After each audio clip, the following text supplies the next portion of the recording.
अस्सलामुअलैकुम all overs the world forex trader. मैं हूं सफदर और आप देख रहे हैं सफदर फॉरेक्स स्कूल। तो दोस्तों, ये मेरे स्टूडेंट हैं मिस्टर राजनाथ साहब।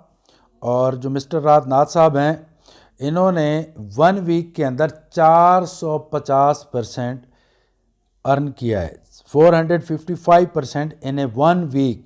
अमेजिंग इंट्राडे ट्रेडिंग में।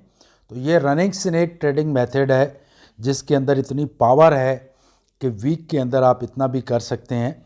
और अगर आप भी ट्रेडिंग कर रहे हैं, फॉरेक्स ट्रेडिंग कर रहे हैं और कंफ्यूज हैं कि कोई 100% स्ट्रेटजी आपके पास नहीं है, कोई ऐसा मेथड नहीं है कि जो आपको कंटिन्यू प्रॉफिट दे, तो काइंडली बजाय आप अपने अकाउंट को वॉश करें या अपनी इन्वेस्टमेंट के जो कैपिटल को ज़ाया करें, एक दफ़ा आएँ, आके ये कोर्स ज्वाइन करें, ये कोर्स सीखें। कोर्स सीखने के बाद फॉर लाइफ आपके पास एक ऐसी स्ट्रैटेजी होगी जिसको लेके आप 100% श्योर अर्न कर पाएंगे।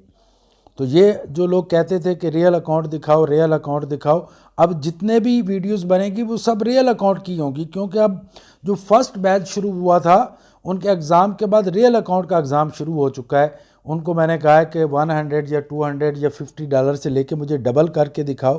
तो इन्होंने 1 वीक के अंदर, इनका टारगेट तो था एक माह में 200 का $400 करना, और इन्होंने 1 वीक के अंदर 450% अर्न करके प्रूफ कर दिया है। तो दोस्तों आएँ, टाइम मत वेस्ट करें। अगर आप चाहते हैं तो बेसिक से बेशक कोर्स करें, नहीं जानते फॉरेक्स तो, अगर कुछ जानते हैं तो मास्टर ऑफ इंट्राडे का कोर्स करें। तो थैंक यू वेरी मच। अल्लाह हाफिज़।